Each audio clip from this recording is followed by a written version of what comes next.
Hello everyone. Today's topic is dentigenous cyst. So, as per the definition, dentigenous cyst is it envelops the crown of an unerupted teeth and attaches to the neck of the tooth. Neck of the tooth means CEJ, that is cemento-enamel junction, right? So let's just see, like this is your jaw, okay? Sorry for my diagram. These are already erupted tooth, right? ये सब वो tooth हैं जो already erupt हो चुके हैं. Now this is the tooth which is unerupted. ठीक है? So as per the definition, dentigenous cyst envelops the crown of the tooth. Envelops the crown of the tooth. This is envelops the crown of the tooth and attaches to the neck of the tooth. Neck. अगर मैं इसे थोड़ा बड़ा करके आपको दिखाऊं, इधर just see.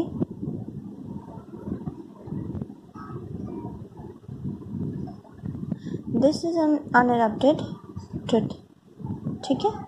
So as per definition, dentigenous cyst envelops the crown of the tooth. Crown of the tooth, right? This is and attaches to the CEJ, cemento enamel junction.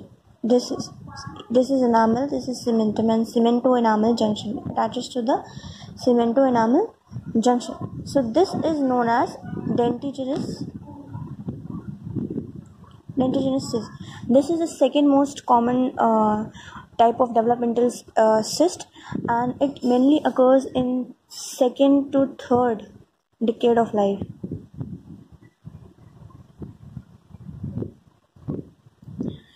Just in case अगर किसी को नहीं पता है कि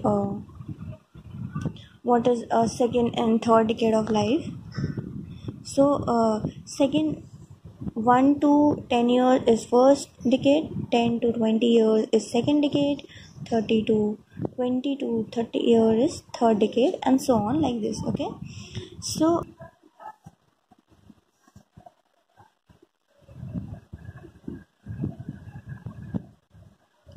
accumulation of fluid between enamel and reduced enamel epithelium. So जब tooth development हो रहा होता है, जैसे कि जब टूथ डेवलपमेंट हो रहा होता है, so there is outer enamel epithelium and inner enamel epithelium, right? This is outer enamel epithelium and this is inner enamel epithelium. So जब enamel form हो गया है, so there is no need of outer and inner enamel epithelium, so they just atrophied, right? As we know it, they do not disappear fully, right? So the कुछ part उनका रह जाता है. So right term, so there is एकदम thin सा flattened cells का एक layer बन जाता है around the enamel, right? Around enamel, which is known as reduced enamel epithelium, right? So when there is accumulation of fluid between enamel and reduced enamel epithelium. So enamel is what? Enamel means the crown portion. This is the crown portion, right? And reduced enamel epithelium, इनके बीच में एक fluid बन जाता है, fluid, right? ऐसे ये है और यहाँ पे एक ऐसा फ्लूइड सा, मतलब फ्लूइड सा भर गया है. So there is just accumulation of fluid. This is known as dentigenous cyst. Okay, so it is rarely involves unerupted deciduous teeth, and it may occasionally involve with the supernumerary teeth, right? Basically, dentigenous cyst most commonly involved with mandibular third molar, then maxillary canine, and this is this whole series, like just mandibular third molar. सबसे पहले, this is the most common, right? Then maxillary canine. It can next it can be associated with maxillary third molar and mandibular second premolar. This Radiographically, it's unilocular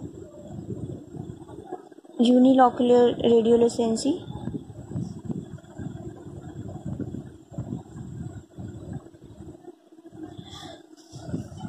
Radiolucency with sclerotic margins, right? Well-defined sclerotic margins, right?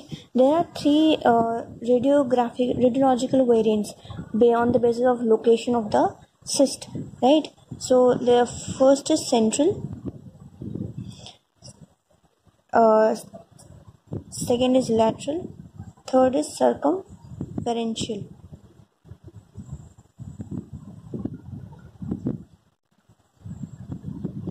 Right, central, lateral, and circumferential. Right, so central is most common. This is most common. Right, crown involves symmetrically like this. ये पूरा. This is central. Lateral, it's associated with mesioangular impacted mandibular third molar, right? Circumferential है तो it's like कुछ ऐसा, मतलब पूरा ये ऐसा कवर करके पूरा ऐसा रूट कवर है, बट ये अटैचमेंट इधर से ही होगा, सीज से ही होगा, ठीक है. Histopathologically, it is 2 to 4 layers thick and non-keratinized stratified squamous epithelium, and dentigenous cyst has the propensity to displace and resorb adjacent teeth. Differential diagnosis. Basic dentigenous cyst has the potential to develop into large cyst. Large cyst. So differential diagnosis is ameloblastoma,